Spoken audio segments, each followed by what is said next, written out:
अध्यक्ष महोदय,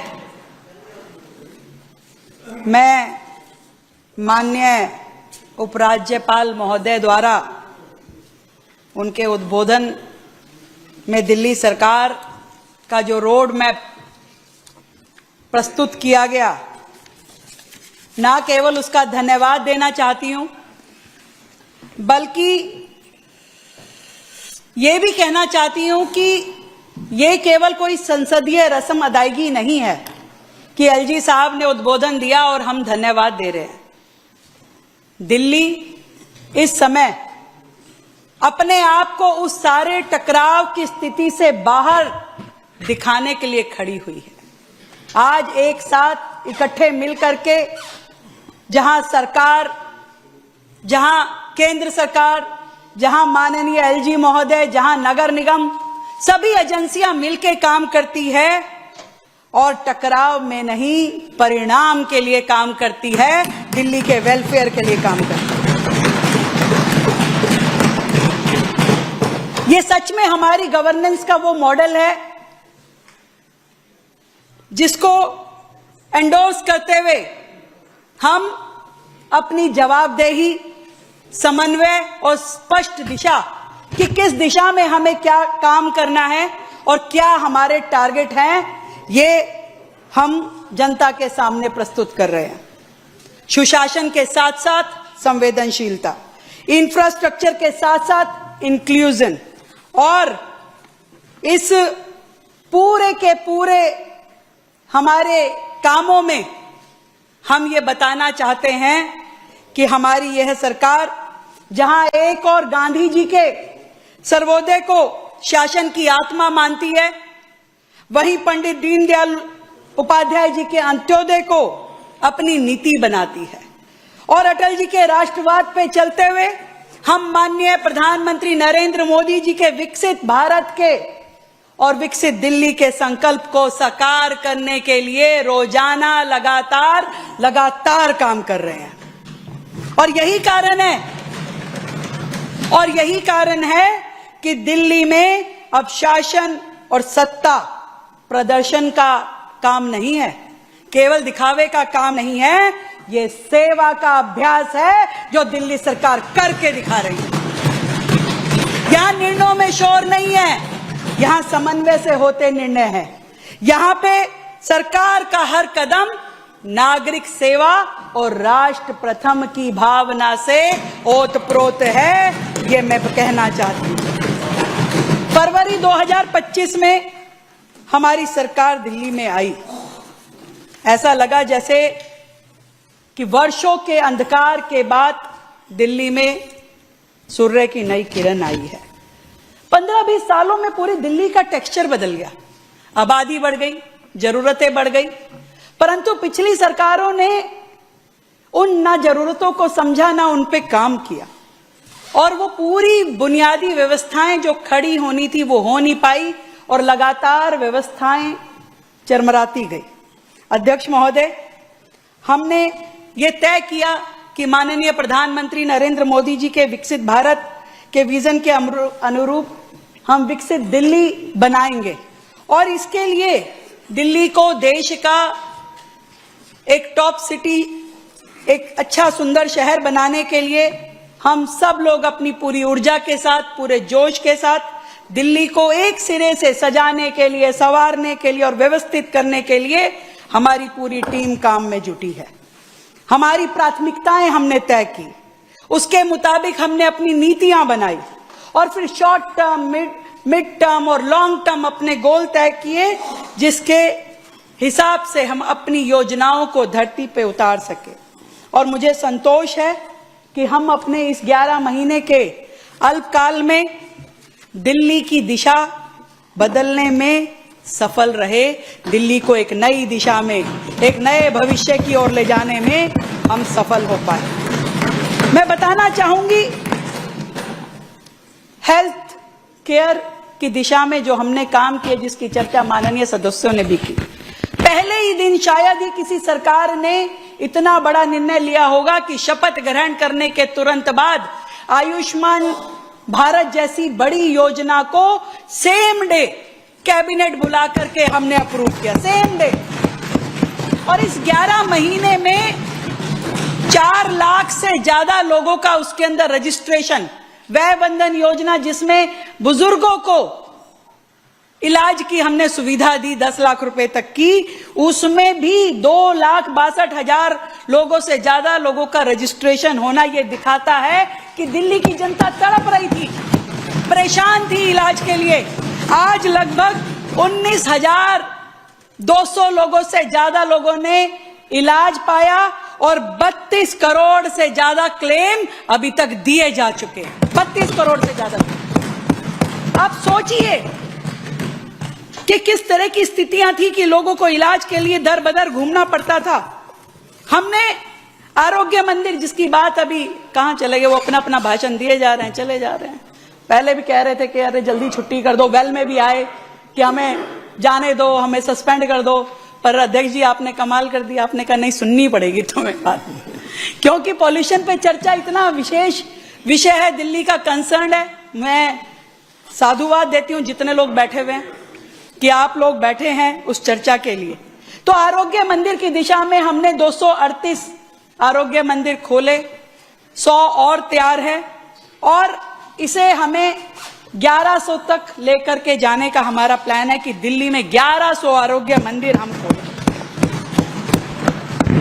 ये बातें तो वो हैं जो मेरे माननीय सदस्यों ने भी बार बार पढ़ी, पर मैं आपको इसके आगे की बात बताना चाहती हूं।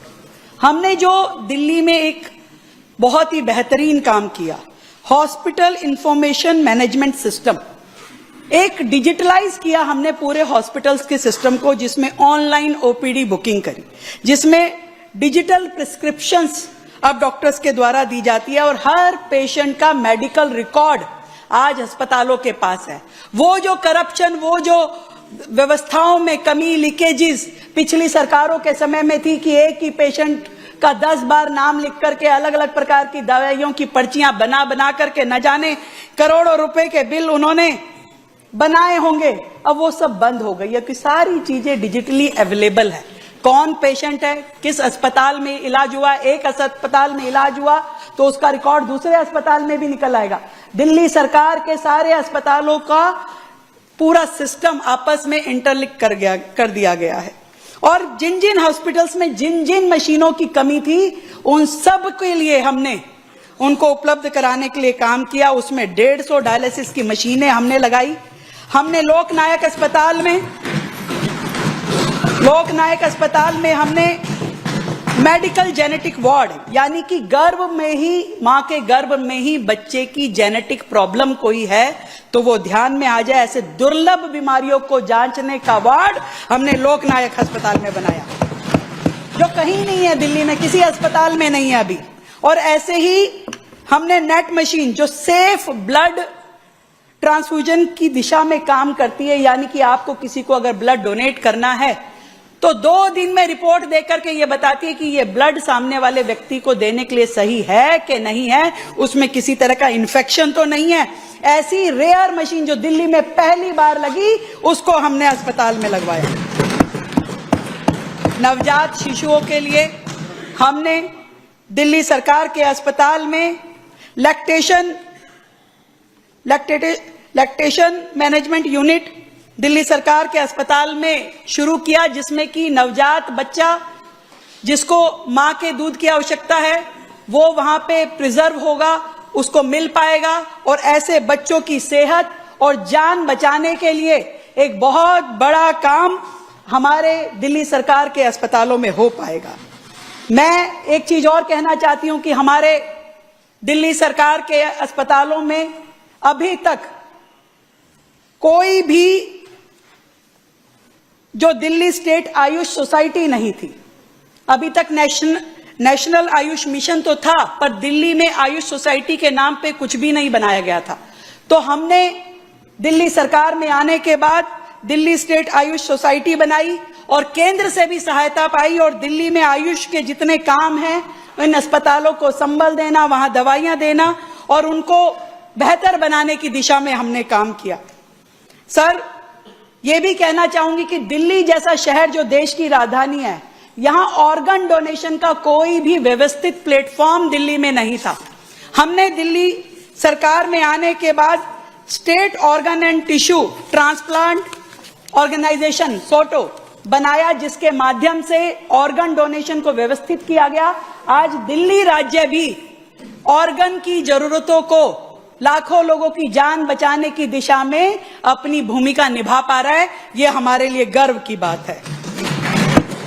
महोदय, हमारी सरकार ने दिल्ली में 29 नए जन औषधि केंद्र भी खोले, जहां पे डिस्काउंटेड रेट में दवाइयां मिलती हैं, और 5 नए सरकारी अस्पतालों के ब्लॉक हमने इनॉग्रेट किए। जो अभी भाई जी कह रहे थे कि भी क्या किया, हमारे बनाए हुए अस्पतालों का क्या किया है, इसी बात के साथ मैं जरूर बताना चाहूंगी कि पिछली सरकार ने अस्पताल शुरू तो कर दिए पर पूरे नहीं किए। बिना योजना के बेतरतीब तरीके से हॉस्पिटल्स को बिना उसका बजट एस्टिमेट जाने अस्पतालों को शुरू किया गया। बाद में जब देखा कि कॉस्टिंग जो है 200 करोड़ की जगह 400 हो गई, 400 की जगह 800 हो गई, 800 वाला 1600 का हो गया। खड़े खड़े स्वास्थ्य मंत्री जी, जो पढ़ी लिखी सरकार के स्वास्थ्य मंत्री थे, वो विजिट पे जाते थे, कहते थे बनी हुई बिल्डिंग में 4 फ्लोर पे 2 फ्लोर और चढ़ा दो। उन्हें यह शायद पता ही नहीं था कि इसके लिए कोई नक्शा पास होता है, कोई सैंक्शन होती है, कोई बजट एलोकेशन होती है। सारे अस्पतालों को उन्होंने इस कदर उलझा दिया कि आज उसको सुलझाना एक अपने आप में बड़ा टास्क हो गया, बड़ा टास्क हो गया। ये सीधा सीधा लगता है कि कॉन्ट्रैक्टर को फायदा पहुंचा रहे थे। आज इंक्वायरी में है, आज केसेस को हमें फोरक्लोजर करना पड़ा, फोरक्लोजर करके नए टेंडर लगाने पड़ रहे हैं। कैसे पूरा करें उनके इस भ्रष्टाचार की नींव को, कैसे हम इसमें इमारत बनाएं? कोई हमें यह बता सकता है कि इन अस्पतालों के लिए उनकी क्या योजना थी कि ये आज अस्पताल पूरे कर भी ले बिल्डिंग सरकार, तो उसके बाद ये चलाए कैसे जाएंगे, कैसे वहां पे डॉक्टर रखे जाएंगे, कैसे वहां पे दवाइयां होंगी, कितना उसके लिए बजट एस्टिमेशन चाहिएगा? कोई प्लानिंग नहीं थी इनकी। जब आज हमने उन अस्पतालों पे कंसल्टेंट लगाने के लिए टेंडर किए कि भाई कंसल्टेंट बुला करके पूछो, स्पेशलिस्ट बुला करके पूछिए कि भी कोई राय दें, वो बताएं कि इनको कैसे पूरा करें, तो ये लोग कहते हैं अरे ये तो पीपीपी पे दे देंगे, अरे ये तो प्राइवेटाइज कर देंगे। अरे तो भैया ऐसी ही बिल्डिंग सजा के रखनी है, इनका करना क्या है? कुछ तो पर्चा छोड़ करके जाते कि आपने सोचा क्या था इन हॉस्पिटल्स को करने के लिए। पर फिर भी हमने उनमें से 5 अस्पतालों के नए ब्लॉक को शुरू कर दिया है, और उसमें कुछ भी आधुनिक उपकरण, मरीजों को जो सुविधाएं चाहिए, जितना इंफ्रास्ट्रक्चर चाहिए था, 100 करोड़ रुपए और ऊपर से हमने लगाए और उन अस्पतालों के हमने ब्लॉक शुरू किए। एक नई योजना के माध्यम से हमने दिल्ली में दिव्यांगजन, उनको जो कि अपने आप को हैंडल नहीं कर पाते, किसी परिवार के व्यक्ति को उनको संभालना पड़ता है, उनको 6,000 रुपए देने की हमने एक नई योजना लाए ताकि ऐसे दिव्यांग व्यक्तियों को पारिवारिक रूप में उनको मदद मिल सके। एक भी नई पोस्टिंग पिछली सरकारों के कार्यकाल में दिल्ली सरकार में नहीं हुई, परंतु हमने अपने नर्सिंग में 1300 रिक्त पदों को भरा और नए नर्सिंग स्टाफ को लगा करके उनको नियुक्ति पत्र दिए। अध्यक्ष जी, आजकल बच्चे को भी किसी परिवार में जाओ, किसी मित्र के यहां मिलो, 500 रुपए का नोट देते हैं तो बच्चा एक बार देखता है कि अंकल ने क्या दिया है। पर हमारी पिछली सरकार के राज में हमारा जो नर्सिंग इंटर्न्स होते थे उनको कितना भत्ता मिलता था? 500 रुपए का। नर्सिंग इंटर्न्स को 500 रुपए का भत्ता पिछली सरकार देती थी, अपनी जेब में करोड़ों रुपए रखती थी, पर नर्सिंग इंटर्न्स को 500 रुपए। हमने आने के बाद उस भत्ते को 13,150 प्रति माह किया ताकि वो बच्चे अपनी इंटर्नशिप को बेहतरी से कर सके।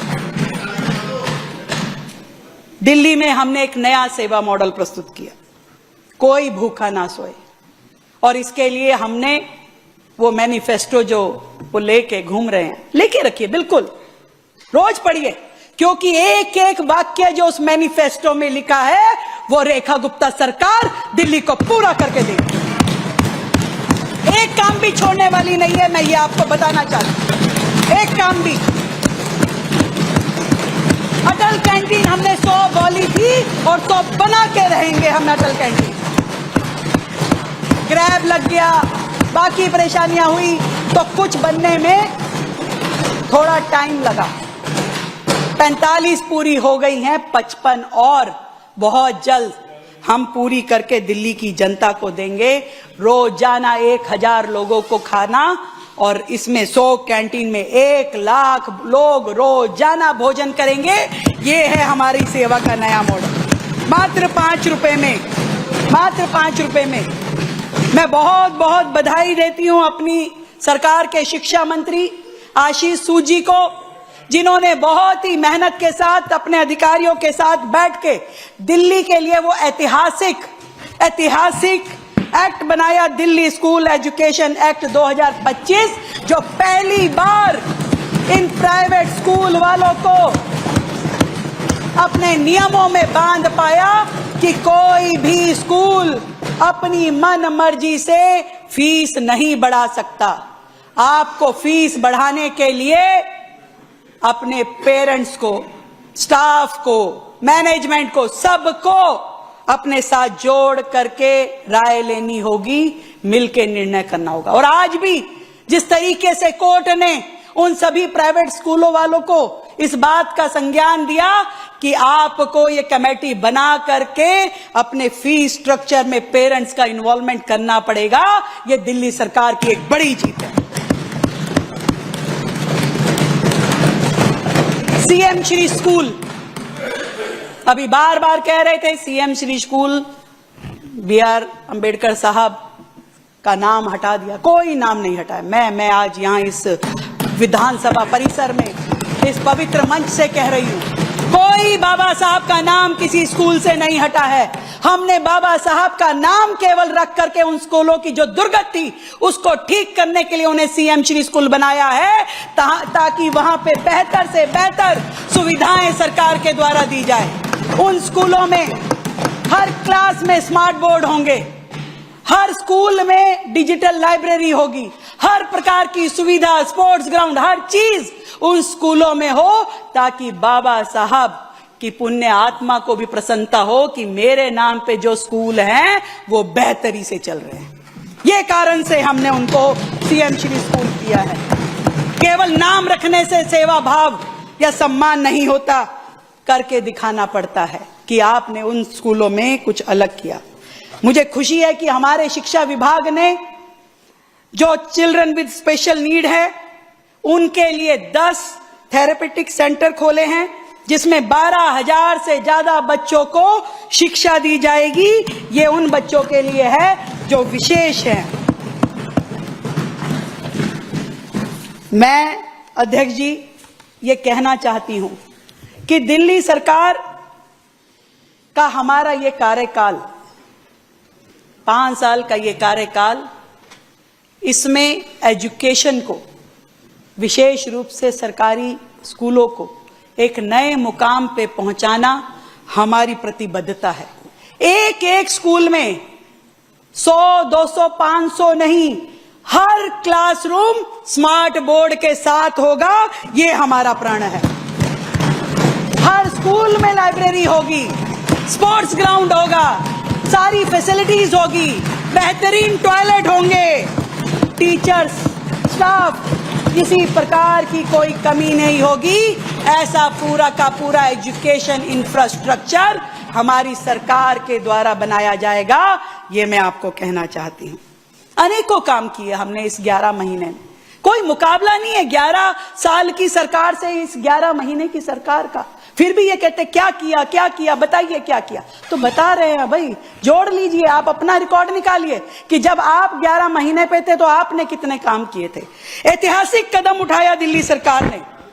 पूरी की पूरी दिल्ली में 1.5 लाख के करीब प्रॉपर्टीज हैं जो बुक्ड पड़ी थी, इसलिए वहां मीटर नहीं लगता था। पर आप सोचिए कि ऐसा तो हो नहीं सकता कि अगर किसी प्रॉपर्टी पे मीटर ना लगाओ तो आजकल के जमाने में कोई बिना बिजली के रह रहा हो। बिजली तो लेते थे, वो कहां से लेते थे, बड़ा प्रश्न चिन्ह है। बिजली लेते थे, कहां से लेते थे, कोई बिलिंग नहीं थी, बिजली की चोरी होती थी, करप्शन होता था, अधिकारियों की जेबें भरती थी। पर उस व्यक्ति के मकान पे कनेक्शन नहीं लग सकता था, बिजली का मीटर नहीं लग सकता था। हमारी सरकार ने आने के बाद इस काम को किया कि एमसीडी की जितनी भी बुक्ड प्रॉपर्टी थी, हमने निर्णय लिया कि हम उनको बिजली देंगे, मीटर लगाएंगे। बड़ा निर्णय था, बड़ा किया सरकार ने। आज लाखों लोग इसका लाभ उठा रहे हैं, बिना चोरी के, बिना करप्शन के अपने घर में बिजली पा रहे हैं। सरकार का निर्णय था, किया हमने, मजबूती के साथ किया। ऐसे ही जल बोर्ड में इनके समय के लाखों बिल लोग ले लेके आज भी घूम रहे हैं। 15 लाख का बिल, 20 लाख का बिल, 5 लाख का बिल, 2 लाख का बिल। गरीब आदमी, मेरा 1 कमरे का मकान है, मैं बिजली, ये मेरा बिल पानी का इतना है, क्या करूं? कोई जवाब नहीं था। हमारी सरकार ने, मैं बधाई देती हूं परवेश जी को कि दिल्ली जल बोर्ड की जो एमनेस्टी स्कीम आई, उसके कारण से आज दिल्ली में 2,10,654 लाभार्थियों ने इसका लाभ अभी तक ले चुके हैं। और दिल्ली जल बोर्ड में 224 करोड़ रुपए का राजस्व भी आया, 224 करोड़। और ये अभी 10% भी समाधान नहीं हुआ, अभी तो बहुत केसेस है, लगातार लोग आ रहे हैं। इतना उलझा के रखा था इन लोगों ने, परंतु हमने उस काम को किया। मैं एक और बहुत ही सुंदर योजना जो दिल्ली सरकार ने की, पालना, हमने 500 पालना दिल्ली में बनाए। क्या है ये पालना? वो बहन जो मजदूरी करने जाती है, नौकरी करने जाती है, घर परिवार में कोई नहीं है छोटे बालक को संभालने वाला, उन बच्चों को संभालने के लिए सरकार ने पालना केंद्र शुरू किए कि वो बहन, मजदूर बहन अपने बच्चे को वहां 2, 4, 5 घंटे के लिए छोड़ के जाए, वहां पे सहयोगी ध्यान रखेंगी उस बच्चे का, उसको खिलाएंगी, पिलाएंगी, सुलाएंगी, और उसके बाद जब वो अपना काम करके आ जाए तो अपने बच्चे को घर ले जाए। इतनी बड़ी एक योजना जिसके माध्यम से आज दिल्ली की हजारों बहनें निश्चिंत होकर अपने बच्चे को दिल्ली सरकार के आंगनवाड़ी केंद्र में, पालना केंद्र में छोड़ के जाती हैं और अपने पैरों पे खड़ी होकर के अपने परिवार को संबल देती हैं। वो काम भी करती हैं, कमाई भी करती हैं और बच्चे का भी ध्यान हो पा रहा है। तो दिल्ली सरकार की एक बड़ी योजना, ये जो पालना केंद्र हमने दिल्ली में खोले, इसके लिए भी मैं सरकार में अपने WCD विभाग को बधाई देती हूँ। यमुना सफाई, अरे यमुना में झाग क्यों आ रहे हैं? आगे आगे आगे भाई आगे, झाग क्यों आ रहे हैं, ये क्यों आ रहे हैं? आशीष जी वाली बात ही कहती हूँ, भाई झाग गए कहां थे जो आ गए? पहले चले तो जाते, तब आप बताते कि चले गए थे, अब वापस आ गए हैं, हमारे कारण से आ गए। वो कभी गए ही नहीं, आप भेज देते तो हम फिर ये कहते कि हमने मेंटेन कर लिया। अभी तो यही जद्दोजहद चल रही है कि यमुना में जो इतने नाले दिल्ली भर के आकर के गिरते हैं, जितने भी STP लगे हुए हैं जो आपके कार्यकाल के हैं, पूरे के पूरे खराब मानकों पे चल रहे हैं। उन सब का अपग्रेडेशन हमें करना पड़ा, नए STPs बनाने पड़े, उनके टेंडरिंग प्रक्रिया में अभी तो चल रहा है। डिसेंट्रलाइज STP, नालों को टैप करने का काम, उनको ट्रीट करने का काम, ये तो अभी इनिशियल फेज में, कोई 2-4 दिन 10 दिन में नहीं होने वाला। तुम्हें 11 साल मिले हैं, 11 साल हमें भी तो दो, हम आपको यमुना साफ करके दिखाएंगे। सीवेज सिस्टम संभाल के रखिए। मैं आप थे नहीं, मैंने बताया एक एक वाक्य जो इस मैनिफेस्टो में लिखा है उसको पूरा करके देगी हमारी सरकार। पूरा का पूरा ब्यौरा जल बोर्ड का हमारे जल मंत्री परवेश जी ने दिया है, एक एक बात उसको मैं दोहराऊंगी नहीं, परंतु हां ये बात जरूर है कि वर्षों से जो दिल्ली की तकलीफें थी, इन 5 सालों में उसमें से अधिकतम तकलीफों को हम कम करने का प्रयास करेंगे। बात सड़कों की आती है। सड़कों को लगातार दिल्ली में देखा गया कि कभी उसकी सूरत सुधरी ही नहीं, क्योंकि आप लोगों के समय में ना विधायकों को आदत थी सड़कों पे रहने की, ना मंत्रियों को, ना मुख्यमंत्री को, तो इसलिए जस की तस वो सड़कों की हालत बनी रही।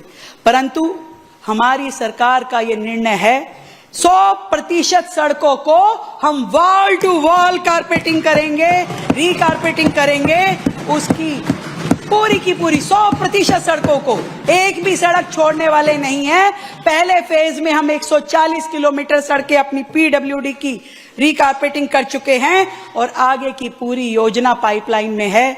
एक भी सड़क बाकी नहीं रहेगी, वॉल टू वॉल उसमें हम काम करने वाले हैं।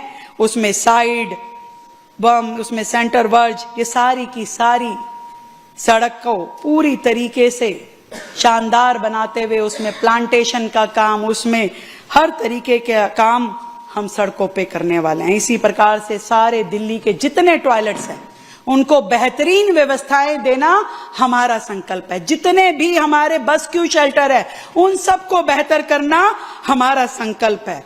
ये सारे काम कोई एक दिन में 10 महीने में हो जाए संभव नहीं है, परंतु होंगे निश्चित, क्योंकि हम लगातार उस लक्ष्य की ओर बढ़ रहे हैं और योजनाबद्ध तरीके से बढ़ रहे हैं। ये काम लगातार चल रहा है।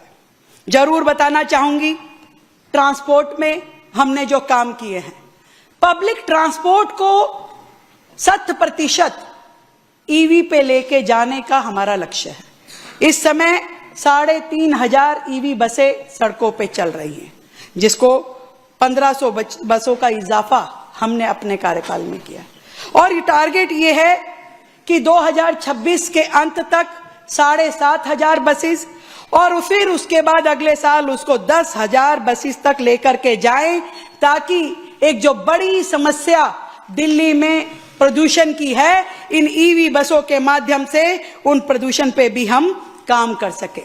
नई आईएसबीटी का नवनिर्माण, रेनोवेशन, जितने भी बस डिपो हैं उन सब की कैपेसिटी बढ़ाने का काम, उनमें ईवी चार्जिंग स्टेशन लगाने का काम, ये सारे काम भी जारी हैं जो आपके समय में कभी भी उस तरीके से विचार ही नहीं किए गए थे। साथियों, इंटर स्टेट बसेस आप सब ने देखी होगी, अपने अपने समय में हुआ करती थी। हम जाते थे, कभी पता चलता था डीटीसी की बस में दिल्ली के बाहर भी जाते हैं। कब बंद हुई, क्यों बंद हुई, किसी को मालूम है? इन्होंने डीटीसी को इतने घाटे में पहुंचा दिया कि जितना दिल्ली सरकार का आज का बजट है उतना मात्र तो डीटीसी का घाटा है, जो आपके समय में खड़ा किया गया। आपके समय में उतना घाटा है जितना दिल्ली सरकार का पूरा बजट है, सब बंद कर दिया। हमने आने के बाद में इंटरस्टेट बसेस शुरू करी। हमने आने के बाद में सब बता रही, सुनते रहो, बीच में जाना मत, सुनते रहो। इंटरस्टेट बसेस हमने आने के बाद दोबारा शुरू करी।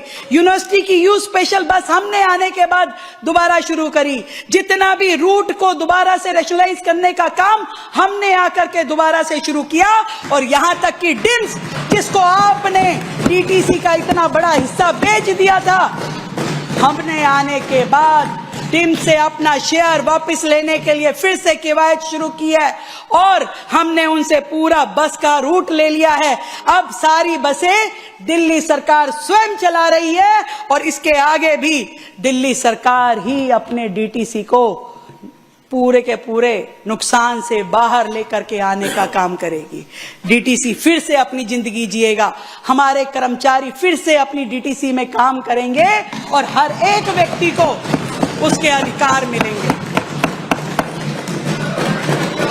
महिलाओं को फ्री बस कहते कहते न जाने कितने करोड़ों रुपए का करप्शन आप लोगों ने किया, पर अब नहीं होगा। हमने दिल्ली की महिलाओं को फ्री बस का सफर तो जरूर देंगे, पर साथ में एक पिंक कार्ड दे रहे हैं। उस पिंक कार्ड के माध्यम से जितनी बहनें बसों में जाएगी उतनी ही टिकटें उसके अगेंस्ट पेमेंट होगी। आपके जैसे नहीं, कहा कुछ किया कुछ, कितनी पेमेंट हो गई मालूम ही नहीं है। इसीलिए तो घाटे में गई डीटीसी, क्योंकि कोई अकाउंटेबिलिटी नहीं थी। क्या मांगा जा रहा है, क्या दिया जा रहा है, परंतु हर एक चीज को पारदर्शिता से करने के लिए दिल्ली सरकार ने महिलाओं को, दिल्ली की बहनों को पिंक कार्ड देने का निर्णय लिया है। और आने वाले समय में हम दिल्ली में टिकट लेने की आवश्यकता नहीं होगी, डिजिटल पेमेंट होगी। ऐसा पूरा सिस्टम दिल्ली की बसों में कर देंगे ताकि लीकेजेस का कोई भी रास्ता ना रहे। जो आप सोचते थे, जो करते थे, वो रास्ते अब बंद हो जाएंगे। मैं जरूर बताना चाहूंगा, फाइनेंस मिनिस्टर हूं, 2 काम मैंने जो किए दिल्ली के लिए, जो कि मुझे लगता है दिल्ली के लिए बहुत बेहतर काम हो पाए। एक जिसका जिक्र अशोक देवराहा जी ने अपनी बात में किया, पहली बार दिल्ली का अपना पब्लिक अकाउंट बनाया गया है केंद्र के साथ सेपरेट करके, और उसको ताली कम है, इतिहास में कभी नहीं हुआ। सुनिए, रिजर्व बैंक ऑफ इंडिया को हमने अपना MOU साइन करके ऑफिशियल बैंकिंग एजेंट बनाया है। वो हमारा ऑफिशियल बैंकर होगा, फाइनेंशियल एजेंट होगा, और वो हमारे लिए बाजार से लो इंटरेस्ट का लोन, जो कि हम कैपिटल एक्सपेंडिचर में खर्च कर पाएंगे, दिल्ली को बेहतरीन सुविधाएं दे पाएंगे। अब दिल्ली में कोई भी काम बजट की कमी के कारण अटकेगा नहीं, लटकेगा नहीं और भटकेगा नहीं। और जो हमारे अकाउंट्स में सरप्लस पैसा होगा, उसका भी पूरा मैनेजमेंट खुद RBI करेगा, जिसको अपने आप ऑटोमेटिकली इन्वेस्ट कर दिया जाएगा, और जो उस पे ब्याज मिलेगा, जो इनकम सरकार की होगी, वो भी दिल्ली की जनता के काम आएगी। और इसी दिशा में अभी हमारे अकाउंट में 15,000 करोड़ इस पब्लिक अकाउंट में आ चुके हैं, जो दिल्ली सरकार का अपना अकाउंट है, इंडिविजुअल अकाउंट है। 15,000 करोड़ हमें इस अकाउंट में मिल चुके हैं, जो कि हम अपने राज्य के लिए कैपिटल एक्सपेंडिचर में खर्च कर पाएंगे। आपके समय में नहीं हो पाया, दिक्कत थी आप लोगों को केंद्र सरकार से बातचीत करने में, मिलके चलने में। आपको तो LG से झगड़ना था, आपको तो केंद्र से झगड़ना था, आपको तो सारी संस्थाओं से झगड़ना था, इसलिए आप कैसे कर पाते। एक और चीज बताऊं, GST में पहली बार सालों बाद दिल्ली के व्यापारियों को अपना GST रिफंड जो है विद इन टाइम फ्रेम मिला, with in time frame. 915 crore रुपए 915 करोड़ रुपए हमने दिल्ली के व्यापारियों को दिवाली से पहले GST रिफंड दिया, ताकि अलग से बोल लेना भाई तुम्हारा समय पूरा हो गया, तुम्हारा समय पूरा हो गया, समझो भैया, अब समय तुम्हारा नहीं है, समय पूरा हो गया, समझो। मैं तो इतनी बात कहना चाहती हूं कि जिंदगी की असली उड़ान अभी बाकी है, जिंदगी के कई इम्तिहान अभी बाकी हैं। अभी तो नापी है मुट्ठी भर जमीन हमने, अभी तो सारा आसमान बाकी है।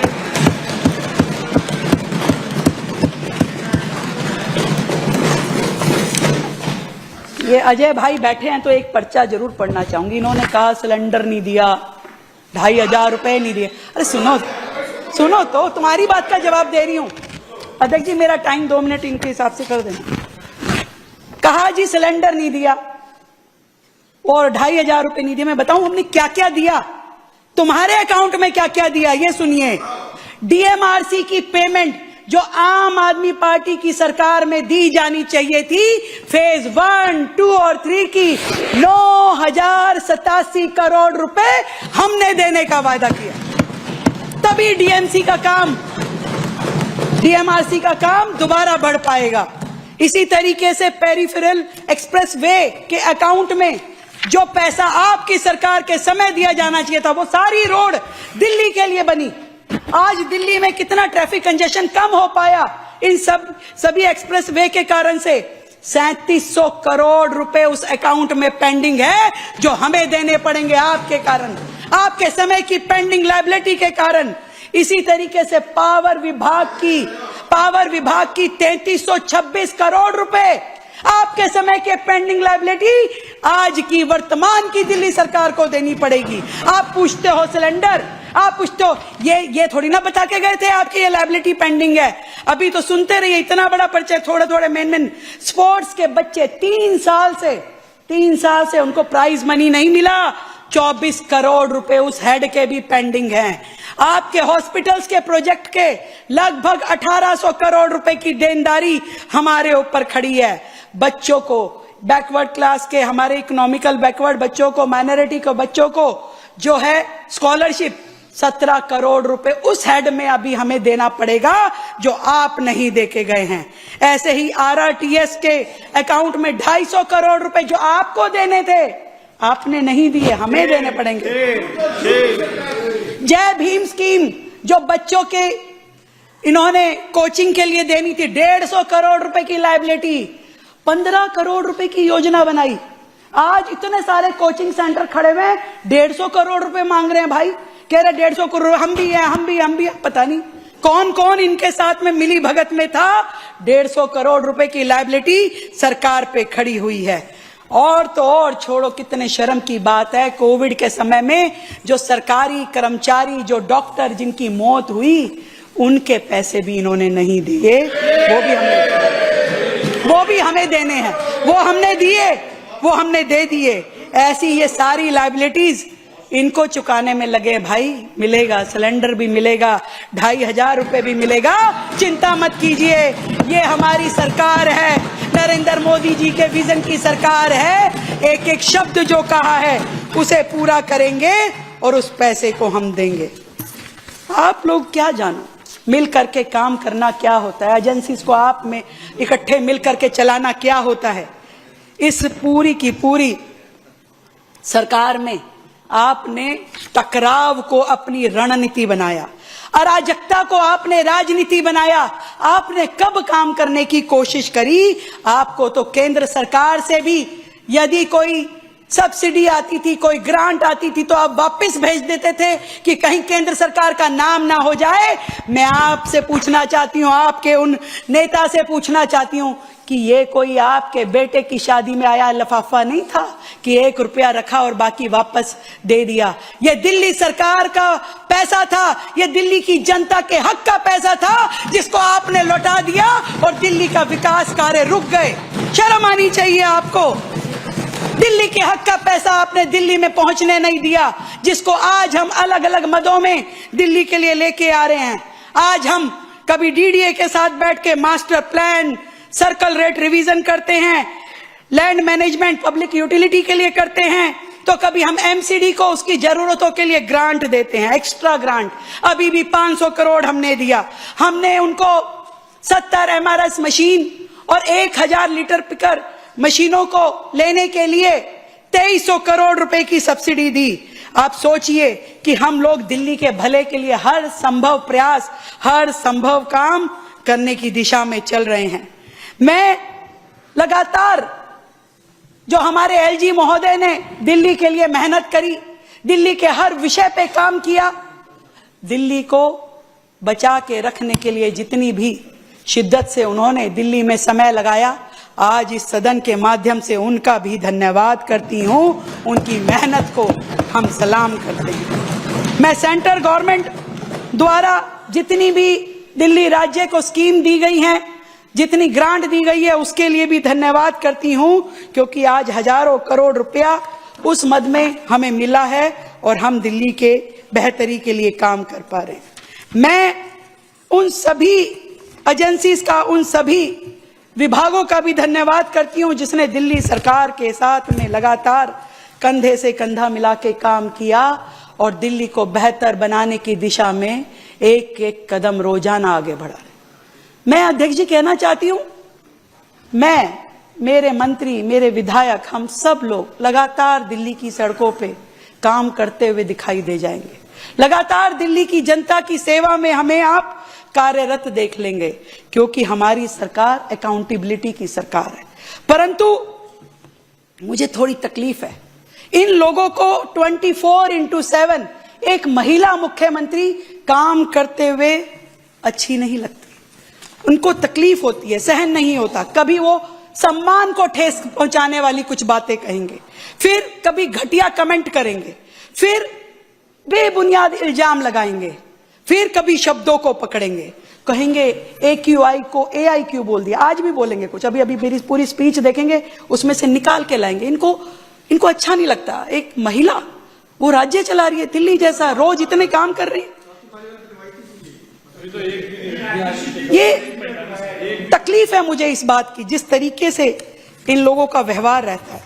मेरे भाषण में ब्रिटिश की जगह कांग्रेस निकल गया मेरे मुंह से, उसकी रीलें बनानी शुरू कर दी। भाई शब्द निकल सकता है किसी के मुंह से भी, मेरे से, आपसे, कहीं से भी। आप उसी को, इससे पहले इस तरह की, इस घटिया स्तर की राजनीति कभी नहीं हुई। हमसे तो गलती में शब्द निकला, आप लोगों ने तो होशो हवास में दिल्ली की जनता को कितने ही मौकों पे गलत बयानी करी। वो लोग जो होशो हवास में बच्चों की कसम खा के कहते थे पद नहीं लूंगा, सत्ता में नहीं आऊंगा, गाड़ी नहीं चाहिए, बंगला नहीं चाहिए, कांग्रेस के साथ में समझौता नहीं करेंगे, वो गलत बयानी उन्होंने होशो हवास में की। हमारे जैसे गलती से नहीं हुई, की आप लोगों ने। आपने रामलीला मैदान में अनशन पे बैठ के, अनशन से लेकर के शीश महल तक का सफर तय किया, गलती से नहीं किया, जानबूझ के षड्यंत्र के माध्यम से किया। और इसी तरीके से इस विधानसभा परिसर को फांसी घर कह दिया, गलती से नहीं कहा, जानबूझ के षड्यंत्र करते हुए आपने इस विधानसभा परिसर को फांसी घर कहा, जानबूझ के किया। और ऐसे ही इसी सदन में आपकी नेता के द्वारा गुरुओं का जो अपमान किया गया, गलती से नहीं किया, जानबूझ के किया गया है, जानबूझ के किया गया है। जो झुका नहीं किसी तख्त के आगे, जो झुका नहीं किसी तख्त के आगे, जो डरा नहीं किसी सत्ता से।